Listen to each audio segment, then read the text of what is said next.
Salam everyone, welcome to Hazawi podcast where we explore the creative world of artists and creators.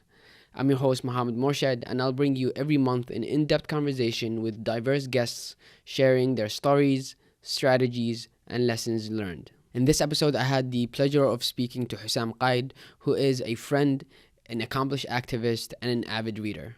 We spoke about the childhood shows that we watch as kids and the way it shaped our worldview. We also spoke about his note taking strategies and his favorite books. I found our conversation to be thought provoking and fun, and I'm confident you will too. So sit back and relax and listen to what shaped Husam Qaid to be the person that he is today. Okay. Um Ready? Okay. Husam, assalamu alaikum. Thank you so much for coming. Really happy that you're coming on Hazawi podcast. وعليكم السلام ورحمة الله.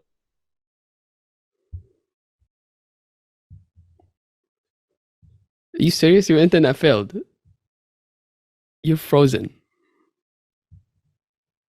We're off to a great start. What is this? Yes, I hear you. Did you hear the first part? No, like you were like, and then it just drilled off. I was like, we're off to a great start. It's just being in the Bronx. I وعليكم السلام ورحمة الله وبركاته. I'm very, very excited and happy to be here. I had recently finally gotten a chance to go over some of the previous episodes, and I saw the two masters at it. You know, you and Bindoman talking about, just it was just a beautiful thing to see people who have always wanted to meet, and the introductory question of asking him what Hazawi meant. And I feel like we it's more common in our part of town. The singular is Hizwiya. Yeah. And yeah, it's like it's one of those stories that it's another term that we use for stories. It's mostly the common folk ones. So what comes to mind when you hear the word Hazawi? Honestly, a specific person comes to mind. My grandma, my mother's mom, she was full of Hazawi. She lived in a village called Badan, and it was an agricultural village, like very well known for its greenery. People literally ate what they farmed. And it was the most beautiful, simplest form of life that I've ever enjoyed. That if I have a choice, like a time machine, is there any point in your life that you would go back to and live in forever? That would be the thing that I would go back to. But right now, I remembered where I was. I was just like dying to get out of it. It felt like prison because I grew up with a U.S. passport, knowing that I was a U.S. citizen. I knew that I was destined for more. We had NBC2 on TV playing, and I had this. I'm ashamed to admit, I had this belief that whatever we saw on TV, America had it.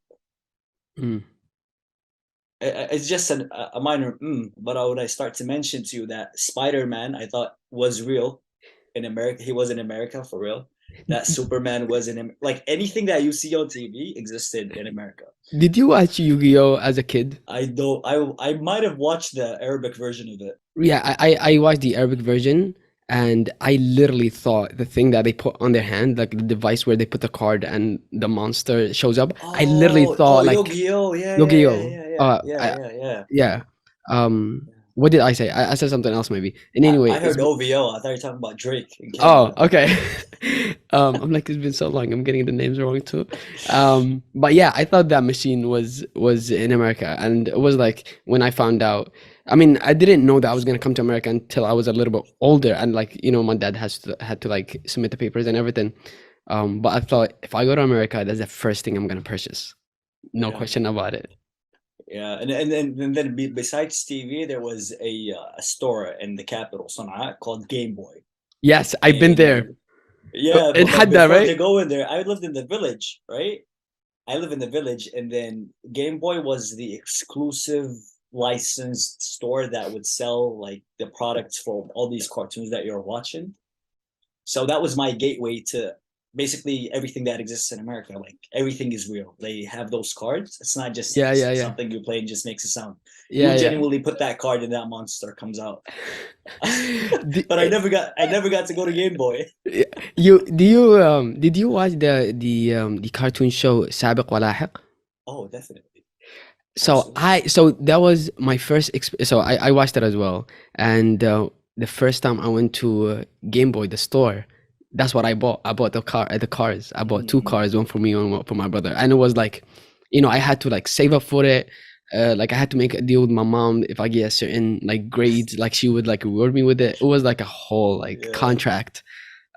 But yeah, I remember that Game Boy store. Yeah, we definitely had very, very. We had Space Soon. We had NBC3, and before that, before we even got, I don't know if you remember the dish that would allow us Yes, to yes, yes, access yes, the Arabsat and Nailsat, yes. well, satellites. We had Sana'a and Aden, and like they would bring the even way older cartoons, Adnan Walina and all these Yeah, things. yeah, So yeah. like our imagination was filled with all these beautiful concepts and imagery, and the way they did it with the cartoons is when they would get those animes, Yeah. they would basically mend and fix and break them to even to the point where sometimes the translation wasn't really translation. It was just like they would make things and instill like Yeah. really great values in us that now sometimes we like I've come across how the original content was compared to what we consumed, and I'm like, what? You know what I recently tried to rewatch? Mm-hmm. Al Qanas or The Hunter on Netflix. Mm-hmm. Dude, Yeah. it's trash. Do not watch it. And I don't know because it was my age and I like liked it when I was that young, but I don't know why I just couldn't. I got past a few episodes. I'm like, yo, I can't do this. While like I Yeah. remember it was one of my favorite TV shows when I was a kid. Yeah. Yeah. They even also like they had the most iconic beginning song. Like they would start it with a song Yes, that is just yes. full of these insane. I'm like I still listen to them every day. Every time I have a every time I have a long drive, I'm on a road trip, I blast it. And sometimes I go on Instagram live to share it with our generation. You know what's my favorite like starter song to a TV show Mm. is Hazim Rad. Oh, That one, I swear, I remember I used to like be on TV when it comes on and it was on schedule. أطرق الرعد أغادي أبطالا أبطال and وعدو. yes. And I remember it would come out, like it would come on, and I would beat my brother up for like the entire song because like that's how like motivational it was, The and I beat enthusiasm, yeah, yeah. it was off the roof. But I still like listen to it now just to like to revisit those memories. To get in the Um, zone, yeah. I when feel like la- I skipped 1,000 miles ahead, but going back to Hazawi is like besides that, just like going back to the scenery and the simple form of life. Electricity wasn't something that we enjoyed 24 hours a day. So like on I remember like on a good day, on a good day, on a good day, 8 hours would be the max.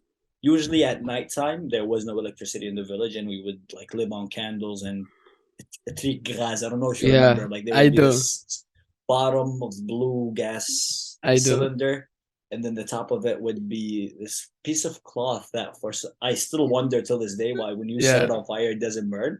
I don't know what material it was made from. Like when it's new, you light it up and then it kind of shrinks to this very very dry thing that if you were to touch it with your hand, it breaks apart. But mm, once you light it on fire, like it becomes light. It was very fascinating. So then we would have that for a couple of hours. We would do our homeworks and get ready for the next day. And then my grandmother would always tell us like these beautiful, beautiful, beautiful hazard. Like she never ran out of them, and she never repeated any of them. And I just like I would always ask like, where do you know all this? Like yeah, how?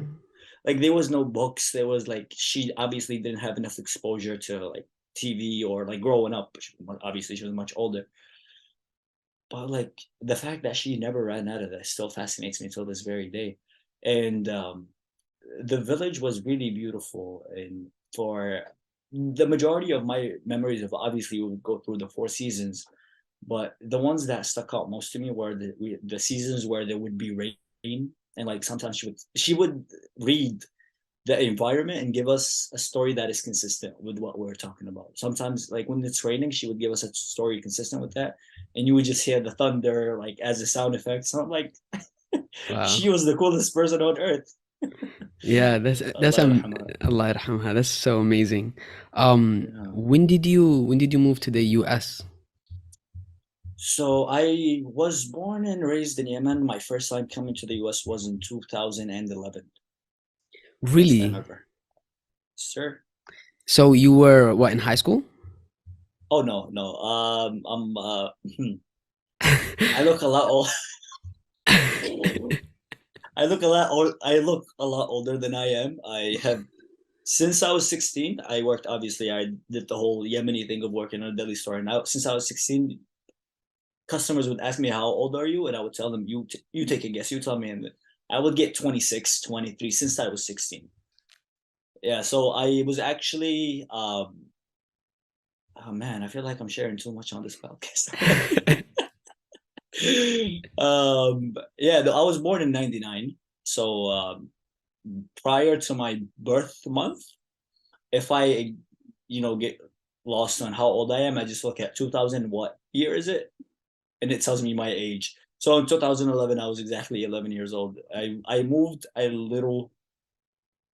couple of weeks prior to my birthday, my 12th Hmm. birthday. Well, I moved here in 2007. In 2011, dude, I'm a lot older than you. And well, not a I know. lot. And it's crazy because I had the total opposite experience when I would work in my dad's store. They would tell me like, you're too young to be here. And this Mm, is even like I worked at my dad's store even during the first few years of college, and I still looked too young to be behind the register for some reason. And I feel like the facial hair and stuff, but must be uh, nice. No, well, even before I had facial hair, I just had older features. I have a brother, Wissam, my brother. He's 4 years yes, I older know than me, him. and every time we're together, people say, ask me, "Who's older?" I'm like, "Come on, man, I am." What was your transition like to the US? Did you wanna come? Did you not? So, that's a really good question. So just to go back to my inception, I was born in a village, my father's village to be specific. And I grew up there until I was sevenish, I would say, around the second grade. My grandfather, Allah yarhamah, he basically lost his vision. He was born like seeing, and just like Muhammad's father, he was actually the imam of the masjid in his village. But like as he grew up, I had an uncle who, Allah yarhamah, my uncle Khali Akram. I never met him, who passed away. Um, as my other uncle just finished his studies in the Soviet Union at the time. It wasn't Russia yet. And actually, no, sorry, and it was Russia. It was Russia. He was there for 12 years, so I think he left to it while it was the Soviet Union and came back while it was Russia, like as it was already Russia. So around the time that my Khali Zakaria, the eldest, came back from Russia, my grandfather received news that his younger son Akram, Allah yarhamah, passed away in uh, in Saudi Arabia. And subhanallah, is like when I look back at that, I know I get sidetracked a lot, but that's how it is. Uh,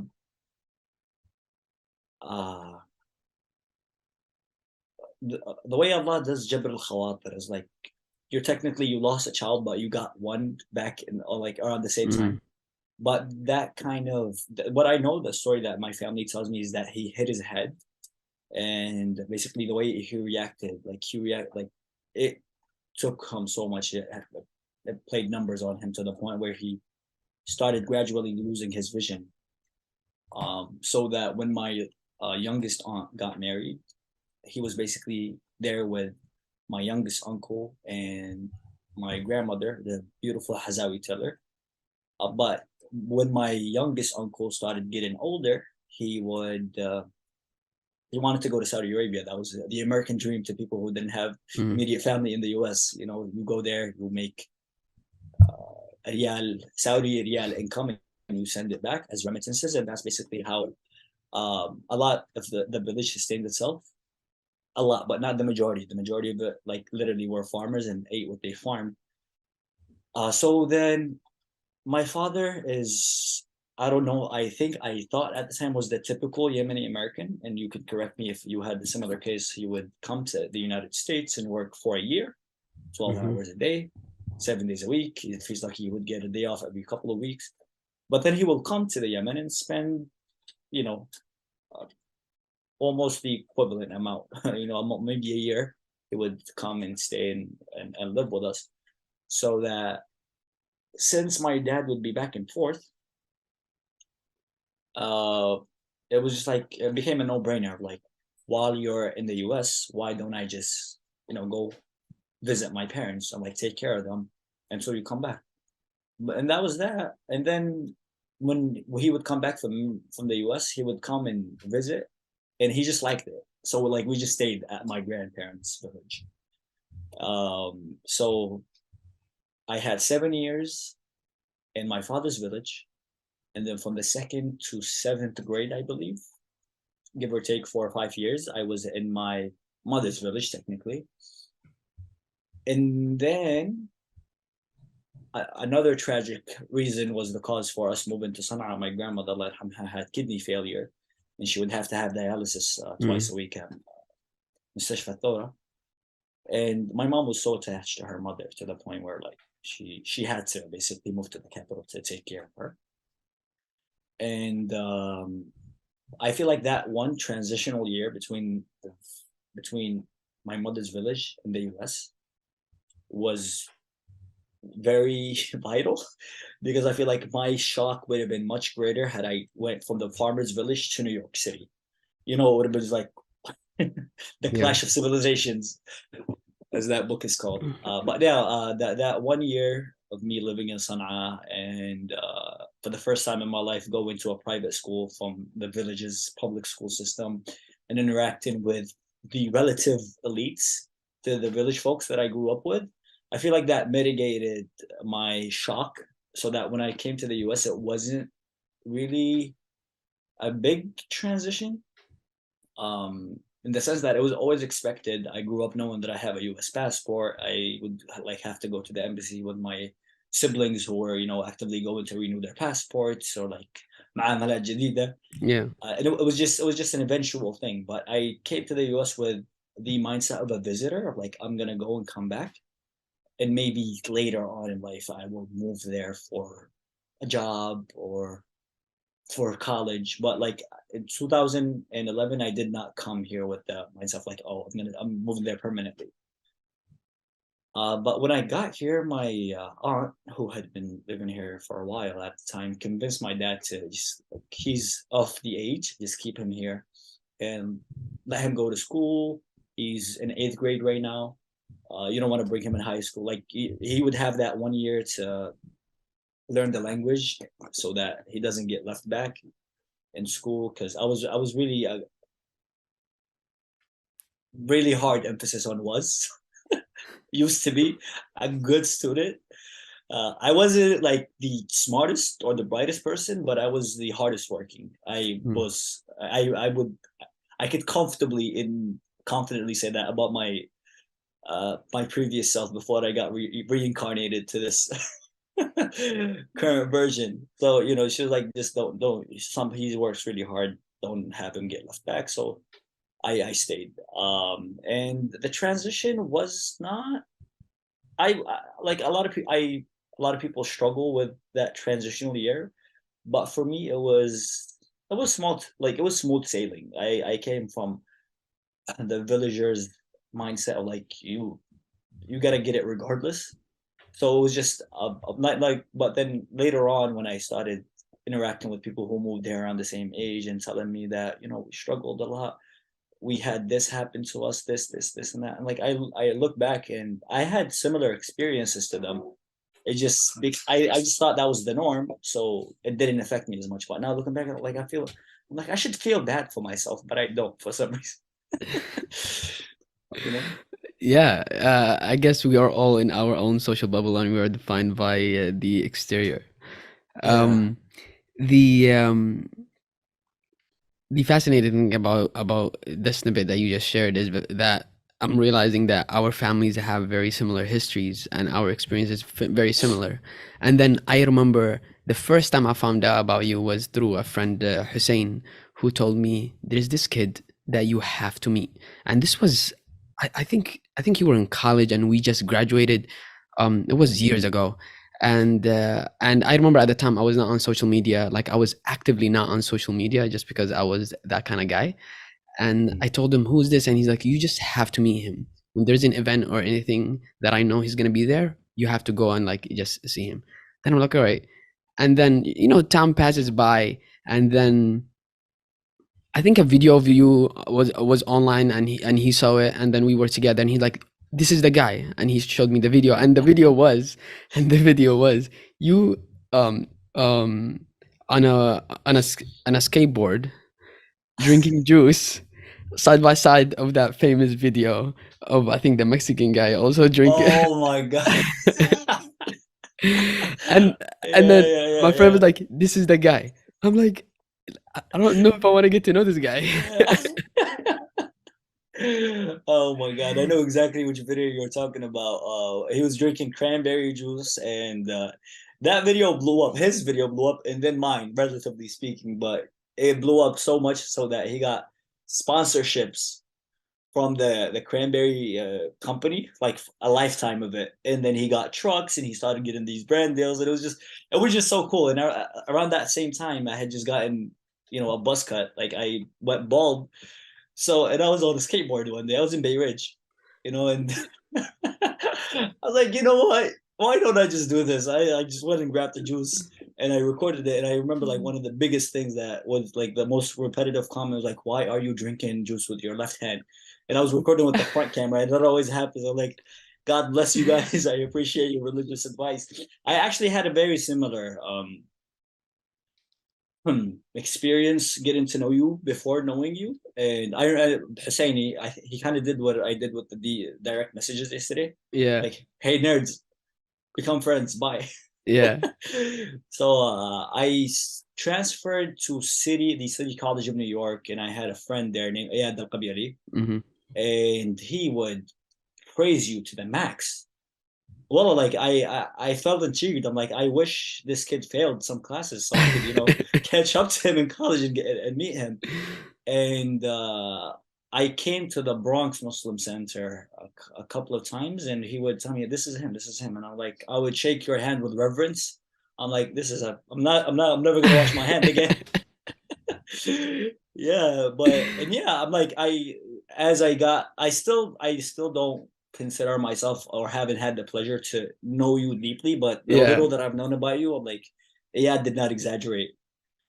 I'm I, very impressed. like I remember Yeah, when you would come to the center, and we would like exchange, like, salams and stuff. And like yeah. for me, just as a person, it just takes me so long to get comfortable and show my personality. And I'll give you a story about that. So Mm. I started college at a community college, and I did, I think, 3 semesters it was. And I didn't want to graduate. I knew I had to leave. I was stuck working at a store, and I wanted to leave from that area because the store was very close to it. And I wanted to give myself and my dad a reason to like just wean off working in the grocery store. And so I was like, all right, I'm gonna transfer. So I ended up transferring to City College. So I get there, and I know no one. This is before Husseini comes in. This is before his cousin Mohamed, who like we grew up, basically grew up together in the neighborhood before they came. I think it was a year before they came.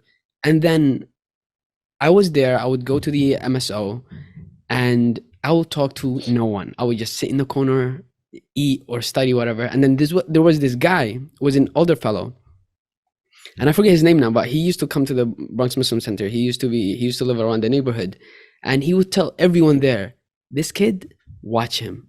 He's quiet this semester. He'll get comfortable," and you would want him to shut up, I swear. And everybody was like, "What are you talking about? He's like the nicest kid. Look at him." And Yeah. then the following semester comes, and then I got to know Ahmed Lumala, if you know him, and it was just Oh yeah. bananas. It was Oh just it yeah. was just bananas. And then everybody was like, "Why did he come to the college?"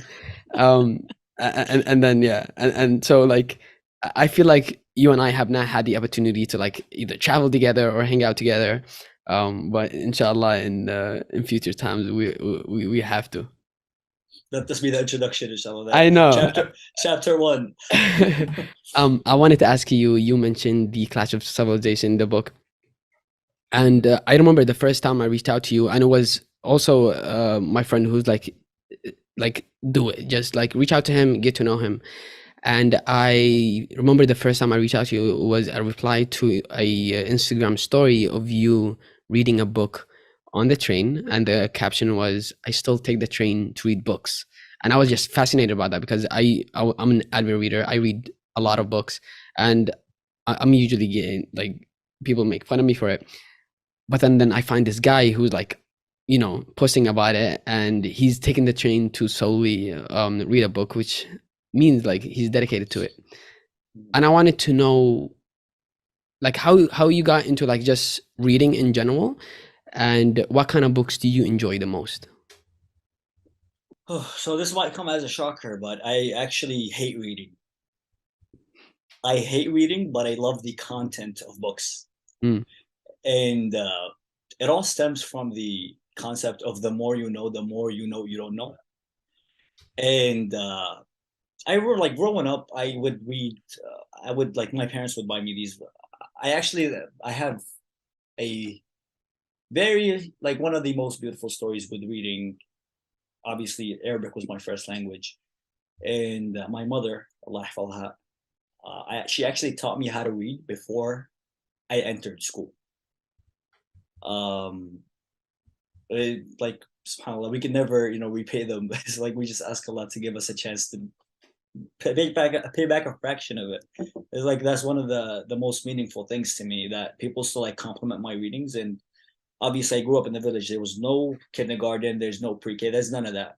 But I remember that by the first grade, when the teacher would take out your books, I would read like I had been in. I'm already third grade level reading, and it was started by obviously the Quran. She didn't just like the good mothers that still today do that practice. She didn't just like sound it to me and make me memorize it. Was letter recognition, um, you know, dotted letters, and you would have to, mm. fill them. But for some reason, my handwriting is still trash. So I don't know what happened to the handwriting aspect. Thank you, mom. But yeah, but for the reading, I remember like some of the very first books that I read was that story about the angel that came to the three people: the leopard, the blind man, and the bald man. And I, it was like that. That was basically one of the last books that I remember reading in full.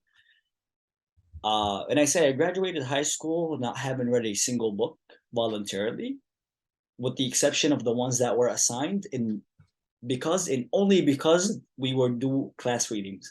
The ones that I remember is Flowers for Algernon. I don't know who knows about that. And the other one was Hamlet. Mm. We had an incredible English teacher. She was the wife of my photography teacher, who I loved so much. So by association, I loved my teachers, so I loved the class and relatively enjoyed the books. But my story with reading actually began sometime in college, and I credit it to my interactions with the MSA. Um, I feel like overall, in the years between transition into the US and going into college, I kind of wasn't as intact with the dean, unfortunately. And I didn't know about community, I didn't know about Islamic associations, organizations. Like, to me, the mosque was just the mosque. You go pray, and you go on about your day. But then once I got to college and I started interacting with more and more Muslims of different backgrounds, and I learned about madhabs for the first time in my life, and people are telling me, "Oh, you're Yemeni. What's your madhab?" I'm like, "What's the madhab?" And like I remember, like what triggered it was I was asking one of my Bengali friends, and like, "Why aren't you praying Asr with us, bro?" Hey, it's like, "Oh, we pray later. We pray at like 5 something." I'm like, I that's cool, but please don't do that with Maghrib when I'm fasting. I want to break my fast. So I picked up one of the very first books that I picked up in English was The Ideal Muslim, black cover with golden plated writings. Um, and it would basically, it's what the title says. You can judge that book by its cover. It's what the quote unquote ideal Muslim would do, like in terms of characteristics, in terms of worship, in terms of treating others. And then one of the first Arabic books that I read was مئة من علماء الإسلام غيروا مجرى التاريخ للكاتب الفلسطيني جهاد الترباني. And I feel like over the years between 2011 and 2016, 17, 18, 16 was when I started college.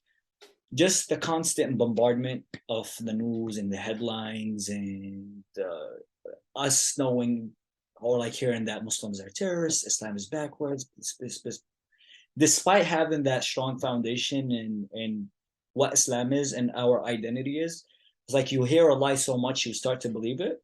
Mm. I like I don't recall like my identity being shaking that much, but just thinking about how much impact those books had on me, I feel like I was completely missing out. Like I was like literally like a convert who just read the Quran for the first time. Mm. A whole new world opened up to me. I'm like, we were this. You know, we had Suleiman the Magnificent, we had Muhammad al-Fatih, we had, and it mentioned like some Yemeni personalities or like some Yemenis of some personalities of Yemeni origin that I had learned in the Sirah books that we learned in al-Islamiyah, Quran Islamiyah back in Yemen. But you know, I hadn't been exposed to it in so long that I was literally finding a new religion. Like this was the whole time. And then eventually like that it just became a domino effect. Like you would read one book and then you get to the end and there was the citations, they cite book A, B, C, C, and D, and I would go to Amazon and order these books and it would lead me, and it became endless to the point where I am stuck now, and I made a commitment in around mid 2022 that I will not buy another book until I finish this stack right here. And I don't consider myself a good reader in the sense that I'm easily distracted. And I would find something very, very intriguing that I want to shove down everybody's throat. I want them to know what this freaking book says. Like, how does the world not know this? That I would pick up the phone and like take a picture of it and like highlight it, and then it would consume me so much that I'm like, by the time I get back to reading, like an hour had already passed. So because of the trains and the subways, now it's getting better. Did not have service. One of the least distracting ways for me to like get some reading done was to hop on the subway. There's no service. I would just like sometimes I would go like take the N train and go to the last stop and back. That would help me finish books quicker. And I actually got most of my reading done throughout my college years on the train, on the way to and from school. And one of the funniest things is that I would completely leave off the assigned readings and just like read the books that I like. That's a testament to like I don't really like reading itself. I don't like read to read, but I just like for retaining the information and having more knowledge. I don't know, like I could be cap, but that's how I define it to myself. That's what I tell myself. I was wondering what type of books do you, I mean, you alluded to it, you're reading history books maybe. If I can discern from what you said, like are there other books that you read or you tend to look forward to? Yeah. So it's actually it's really funny. I actually don't know the distinction between genres of books. Like sometimes people like I'm reading a book like, is that a novel? Is that fiction? Is it nonfiction? Like I learned all these concepts, but I'm like I don't look too much into it that I know. But I'm starting to like to differentiate. But I like for the majority, like it's been I would say history, politics ish.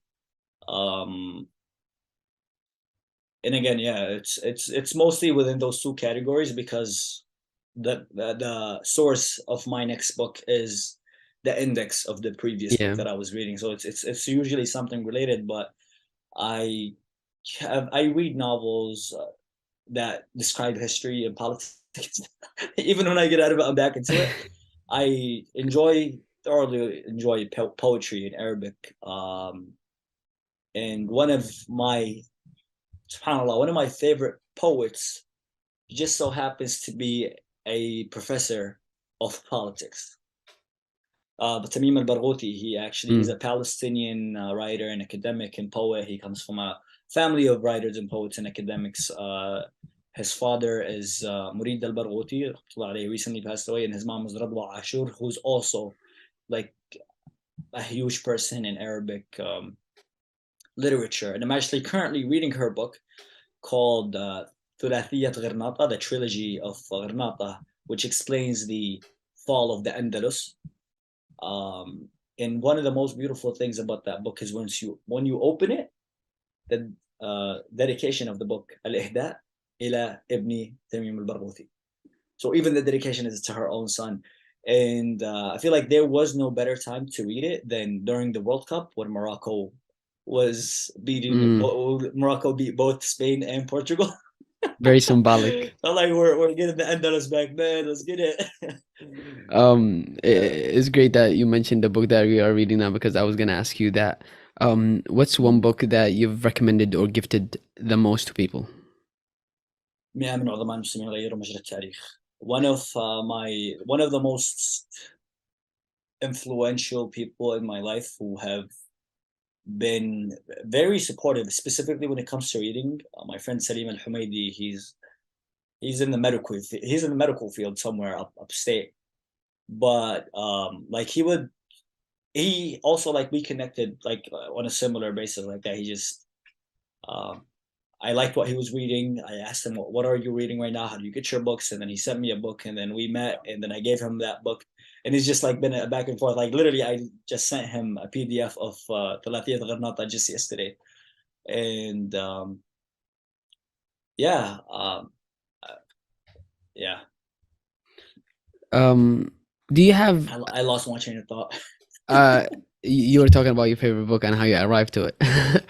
Oh, um my favorite book. Yeah, that's the one. مئة من عظماء المسلمين غيروا مجرى التاريخ. There's some criticisms around the book because the writer claims that some like not very like I'll give you an example. One of the sections is about Abraham Lincoln saying that he's a Muslim. That's not really strong, corroborated thing, but the majority of them are, like people from our history of very well documented and like Ibn Kathir's and the Al Tarikh Al Kabir and all those, historical books that we all know of. Abraham Lincoln does look Muslim with that shaved Yeah, mustache right. and beard. It's And kind of beard. yeah, it's kind of like Ibrahim. it's kind of a subtle hint. Yeah. The do you have like a note-taking technique or way to retain information from all the books that you read? Oh, note taking, no. Over highlighting, yes. I highlight the hell out of books. One of the most famous and my least favorite books that I've ever read, I actually genuinely hated because of how long it took me to get through, was Edward Said's Orientalism. Orientalism. Oh my God. I had the commitment of like, I'm going to translate every single word that I don't recognize so that when I come to read it later on, I'm gonna know what these words are. And it was like as I was transferring between City Tech and City College. I got my associates from the City College of Technology in New York because I had no idea what to study in college. But then when I finally decided to pursue politics, that seemed like the right book to read. And I remember in high school, my teacher saying that I was like, "How do you expand your vocabulary?" He's like, "You just read, you just read, you just read." So Hmm. like I took that with me. I'm like, I'm going to translate these words, and then by the time I graduate college, I'm going to revisit this book and see how much of these words that I actually have, learned throughout the years. So like it was full of like just super advanced jargon, and it was like these. Yeah, it's definitely one of my least favorites. But if you flip it, if I go through it, literally every single page has like those words on top of it. Like, or if there was no space, I would underline the word, drag it with an arrow. Like this jargon means blah blah blah. Something means blah blah. Like all these concepts that were just so annoying back then. And I haven't had the chance to revisit it, but I feel like I would like it a little bit more right now. But you know, Edward Said is one of those monumental figures who contributed a lot, and we have a lot to thank him for as Muslim Americans specifically. And the way that I found out about that book is one of the books that I was reading, the Roots of American Islamophobia by Khaled Beydoun, my good friend Khaled Oh, Beydoun. Like he cites him, and at the end of Khaled Beydoun's book, there's a picture of Edward Said signing or the copy of Orientalism to Khaled Beydoun. So when the book was released, Khaled Beydoun came to the Brooklyn Museum, and I went up to Khaled Beydoun and like I took a similar picture. So I'm like, just in case, you know, who knows if a miracle happens and I write a book in 1,000 years, I can post this, and you know, somebody would get your book by reading my index. SubhanAllah. that would be Yeah. amazing. And I actually thought Khaled Beydoun was a student of Edward Said at some point, or Yeah, maybe I mean, not, he was in because that in he's the sense very influenced by him. that he read his literature, yeah, and like I Okay. feel like he said he read every single Edward Said book, Yeah, yeah. and I did. I don't know if I got. No, I actually got two more Edward Said books that were more reader friendly. Covering Islam was one of them, which spoke about Media. the Iranian hostage crisis Mm. when the Shah happened, like when the Iranian Revolution happened in 1979, and they held American hostages at the embassy complex for over a year, and how that like Islam was portrayed in the media. And the other one was called something something about Palestine. Yeah, he has a The book. word escapes me right now, Yeah, I think but is the case of Palestine or something. I have that book as something well. It's like is something yellow like with that. Yep, black. yep, yep, Yeah, yep, yeah. yeah, yeah, yeah, yeah. I I I have the I outside. have all his books, Edward Said, or like the three that you mentioned Cool. at the very least. Mm. I tried to read in Orientalism maybe 2 times or 3 times, and I couldn't. I just couldn't. Yeah. It's so hard. And Yeah. unless you have the time, and I don't know, you just need, if you're gonna read that book, you need to like just dedicate a time. You know what I'm saying? Like you can't do anything else while you're reading. You can't be Yeah. distracted by your phone. Literally, it's like you're driving on a highway 100 miles per hour. The second you look away, Yeah. you're lost. It would literally quite literally ruin my mood. Like I would read it and be annoyed at it. Like I want to punch the book in the face. Wallah, because like what I took a gap semester off.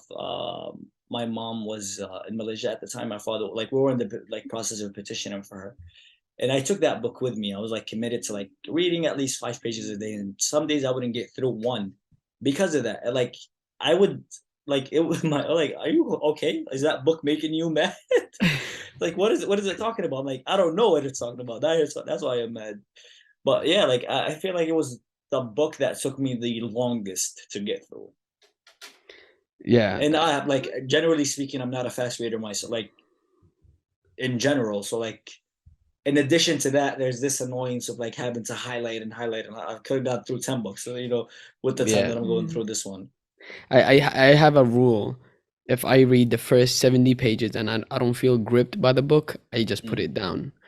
It used yeah. to be 20 pages a long time ago, but then like I realized I was missing out on some books because authors just build momentum later on. So right now Mm, it's 70. I read 70 pages. If it doesn't grip me, I'll put it down. yeah. I'm yet to reach that level because I'm mostly the cover to cover type so far. And some people who do that, or like they skim through a book and they say I've read it. I'm like, I can't do that. have you actually? But a lot of people say that, like, especially if you're reading nonfiction, like with reading nonfiction, you're not following a narrative, so you're just understanding concepts the way they're Mm, organized and presented. So it's easier to skim and get a gist of it. With a novel, is a lot harder because you're following the narrative, the voice of characters, the POV, the point of view. So it's a lot of things to pay attention to for you to skim it. that makes sense. Yeah, and I've heard there's this one guy. He's a UK based. I've been researching him a lot because of this podcast and stuff. His name is Ali Abdal, and he literally would listen to a book on, like, he would listen to a book on audio, but on like times three on like the speed. Mm. And then he would decide whether to read this book or not. So he would read it basically, or listen to it, like on a bus Oh, ride, and then or, read it. and then if it is interesting, if he finds it interesting, then he goes back and read it. Mm. So that's like another technique. Yeah. I'm not there yet as well. I do listen to audiobooks. If it is going to be an audiobook, then it's going to be nonfiction. It has to be about, it has to be instructional as opposed to history. If there's history, I get lost. Mm. If it is instructional, whether it is about like psychology, like self-help, then I'll read it. I'll listen to it. Otherwise, if it has stories, I tend to get lost and I'm not able to have like a conceptual image of the book after I'm finished, or like I can't even say what did I take away from this book. Um, but yeah, I'm always trying to build a system of like note taking and trying to discern books, Yeah. but it's a What's struggle. your system of note taking? Let's learn from you. So so for a long time I was one of those people that and like I'm so annoyed at myself when I remember this. Like I would not take notes on books, on like the pages, because you know they're too sacred. And like I'm so annoyed at myself because I don't know why I had that idea in me. So what I would do, and instead of taking notes on the books, I would take notes elsewhere. But then those notes I never visit because they're not like, you know, they're not connected. So, and then later, I realized that that wasn't helpful. So I started taking notes with a pencil, not on the margins of the pages, but on the cover, on the back of the first cover.